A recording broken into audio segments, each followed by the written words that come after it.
What's up, everybody? It's your man Gillis the Kid. I'm back with another video, and this time I'm going to be showing you the iPhone X versus the BlackBerry KEYone.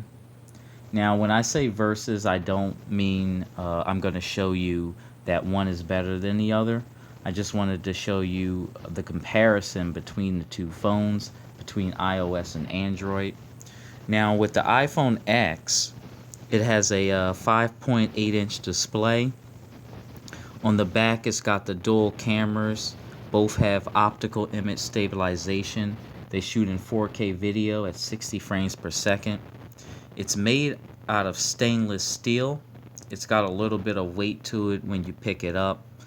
There's no home button anymore, so if you want to use, I'll show you. If you want to use your apps, all you do is swipe up, and it's a bit of a learning curve. But you swipe up and you hold, and there you have it. There's all your apps right there, just like the BlackBerry 10 operating system. If any of you had one of those phones, this is very, very similar to the way the operating system is.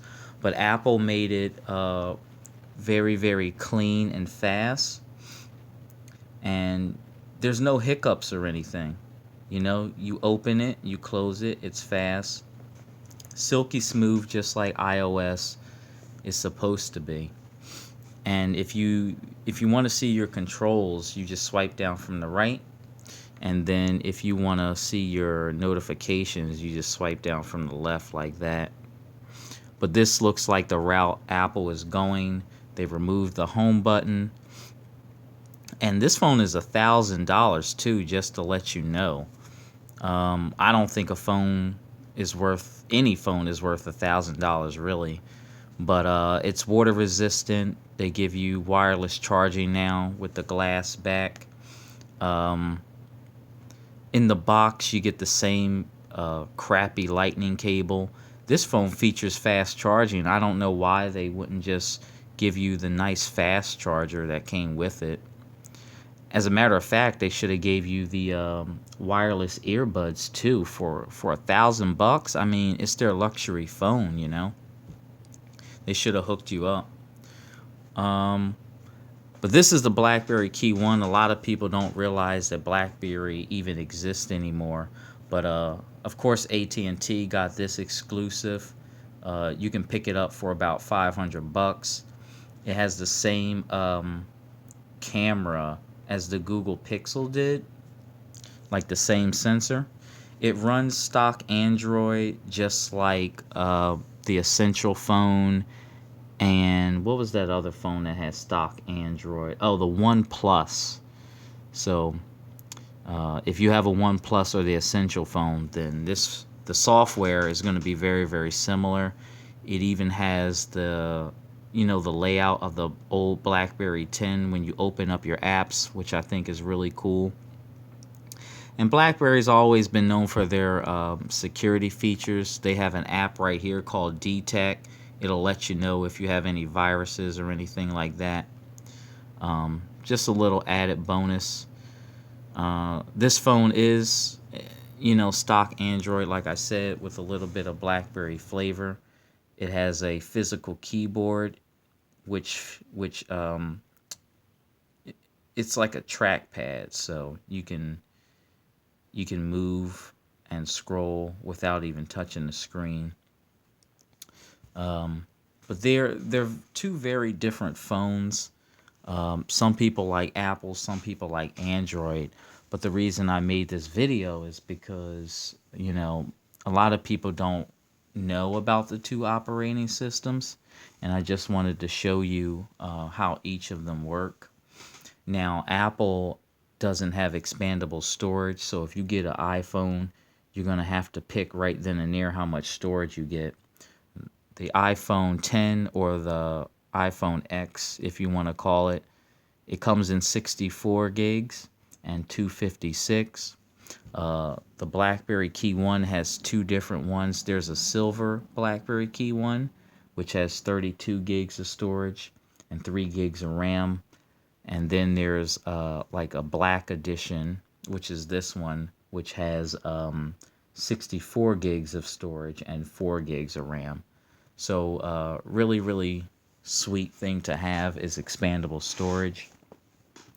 And these are what the back looks like. Apple has a glass back. BlackBerry has it's like a little grippy back to it. But two really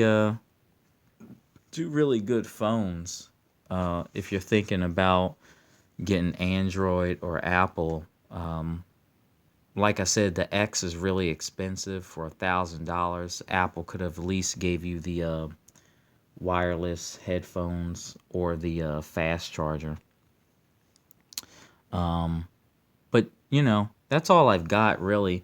Just let me know down in the comments what you think of these two phones, because they're very different in their own way. Apple this year, they have a 5-point-inch OLED display.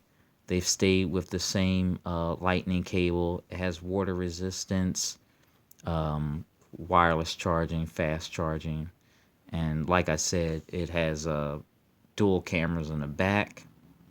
They both have optical image stabilization, and they shoot in 4K video at 60 frames per second. I don't think any other phone on the market shoots at 4K at 60 frames per second right now. So that's Apple. That's pretty much the best they have to offer in 2017. There are rumors that there's going to be an iPhone X Plus, which I think might be pretty good, but I mean, you know how much that's going to cost. Probably going to be way over $1,000. But if you like Android, if you like stock Android, and you want a keyboard, the BlackBerry KEYone is a really, really nice phone. You can grab this for about $400 or $500. It has all the features of a flagship device. And like I said, it has stock Android. You get a fingerprint scanner. It has a USB Type C, so that's really, really good. And it's durable. You don't really need a big case on it. But that's all I've got. That's the iPhone X versus the BlackBerry KEYone. Two really, really great phones that came out in 2017. It had a lot of hype behind it, and they both turned out to be really good. But before I leave, there are some honorable mentions I want to tell you about. The Essential phone, that was really nice. You can look it up. That phone was made by Andy Rubin, who helped create Android. That phone was made out of like titanium and sapphire. It was really overpriced, but it's a really good phone. It's called the Essential phone. You can look that up. HTC, they had a phone called the HTC U11. That was really good. Motorola came out with the Z Force. Razer, they came out with their own phone, it's like a gaming phone. And then there was a Chinese company called the Mi Mix. I think they were the first ones who had like an Xfinity display. And then of course you have Samsung, the Galaxy S8, the 8 Plus, and the Note 8. Really, really good phones. 2017 was really kind to the consumers as far as like cell phones and technology goes. But I'm excited about 2018. Like I said, check out these two phones. If you have any comments, drop them down below. And I'll catch you guys on the next one.